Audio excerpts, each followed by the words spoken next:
Visualization technique to develop the art of visualization. It's a skill that not only do we encourage you incarnate to develop, but is also one that we encourage people in the heavenly spheres to develop.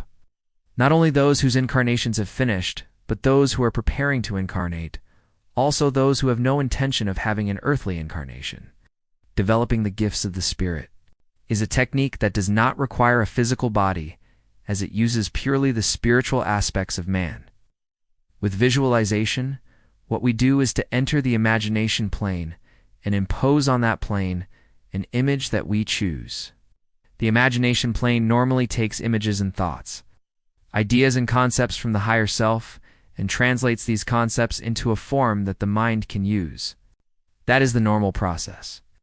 However, when we desire to visualize something, in a way we are doing the opposite. We take the desire to visualize something, a desire created in and by the ID, transfer it to the mind, and try to get the mind to command the imagination plane to see that which we desire to see.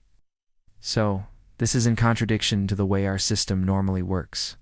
The problem is compounded by the fact that, as we are trying to impose an image in the imagination plane, higher self is also constantly trying to send images, thoughts, ideas, etc., into the imagination plane.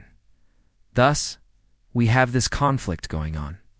Our higher self is constantly trying to send us information, and at the same time, we are trying to still the imagination plane from receiving these concepts and just receive the image we wish it to receive. This is what makes visualization so difficult. In effect, to visualize something successfully, we need to master the imagination plane so that we have control over what it does and does not process.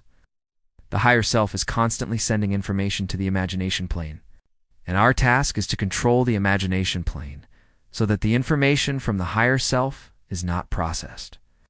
If and when we can do this, the way is then clear to send an image to the imagination plane, and we can then clearly see that image.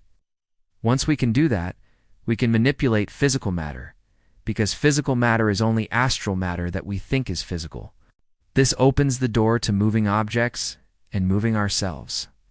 As we have told you, once an image is clearly visualized in the imagination plane, it is also visible in the etheric plane. Thus, if we then move into the etheric, we can move the etheric body of whatever we are visualizing with our intention, and then transfer our attention back to Earth. And the object has to follow the etheric version that was displaced. But it all starts with mastering visualization. The only way to do this is to practice seeing the object in the mind SI, until the imagination plane accepts our desire. This is an important skill to learn, and we encourage all to put in the effort to master the technique.